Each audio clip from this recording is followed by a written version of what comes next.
ఇటీవల కాలంలో టెస్టులో తడబడుతూ వచ్చిన భారత్ తనకు వచ్చేసిన వన్డేలు టీ20లో మాత్రం భీకర ఫామ్ లో ఉంది.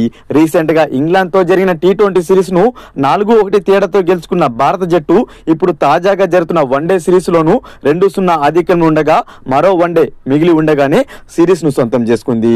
ఇక కెప్టెన్ రోహిత్ సెంచరీతో చెలరేగడంతో పాటు మిగతా బ్యాట్స్మెన్స్ బౌలర్స్ కూడా అదరగొడుతుండడం భారత జట్టుకు ప్లస్ పాయింట్ గా మారాయి. కానీ ఒక్క ఆటగాడి విషయంలో మాత్రం తీవ్రంగా అన్యాయం జరుగుతుందనే అభిప్రాయాలు అయితే వ్యక్తమవుతున్నాయి. అతడే stylish batter come wicket keeper అయిన కేఎల్ రాహుల్.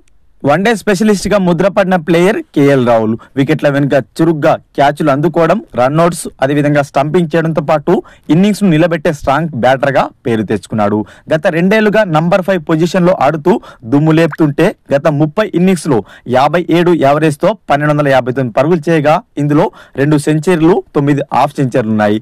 5th డౌన్ లో ఇంత తోపు రికార్డు ఉన్న రాహుల్ తో భారత టీం మేనేజ్మెంట్ వ్యవహరిస్తున్న తీరు వివాదాస్పదంగా అయితే కనిపిస్తుంది.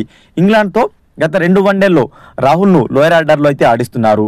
6 లేదా 7వ డౌన్ లో దింపుతుండడంతో అతని కాన్ఫిడెన్స్ అయితే చాలా దెబ్బతినగా రాహుల్ బాడీ లాంగ్వేజ్ లో కూడా సరిగ్గా కాన్ఫిడెన్స్ అయితే కనిపించట్లేదు.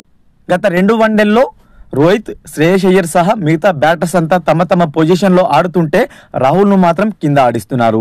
లెఫ్ట్ రైట్ కాంబినేషన్ ఉండాలనే ఆలోచనతో కేఎల్ స్థానంలో అక్షర్ పటేల్ దింపుతుంటే తొలి మ్యాచ్ లో అక్షర్ రాణించగా రెండో మ్యాచ్ లో కూడా అతను మళ్ళీ 5th డౌన్ లోనే ఆడించారు. మరో 9 రోజుల్లో ఛాంపియన్స్ ట్రోఫీ లాంటి మెగా టోర్నమెంట్ జరగబోతుంటే ఆ టోర్నీకి ముందు జరిగే ఏకైక సిరీస్ నేపథ్యంలో ప్రతి ఆటగాడికి కూడా తగినంత ప్రాక్టీస్ అనేది అవసరం. కానీ రాహుల్ విషయంలో అలా చేయడం లేదు. రెగ్యులర్ ప్లేస్ అయిన 5వ డౌన్ లో కాకుండా రాహుల్ ను దిగువన ఆడిస్తుంటే అతను ఆఖరిలో ఆడే అవకాశం వస్తున్నప్పటికీ విఫలమవుతున్నాడు. దీంతో అతడిపై పగపట్టారా అనే అభిప్రాయాలు వ్యక్తమవుతున్నాయి. రోహిత్, కోహ్లీ, గిల్, హార్దిక్, అయ్యర్ ఇలా మిగతా బ్యాటర్స్ కు లెఫ్ట్ రైట్ కాంబినేషన్ చూడకపోవడం, రాహుల్ ఒకటి విషయంలోనే ఆ రూల్ ను పాటించడంతో లేనిపోని అనుమానాలు అయితే తలెత్తుతున్నాయి.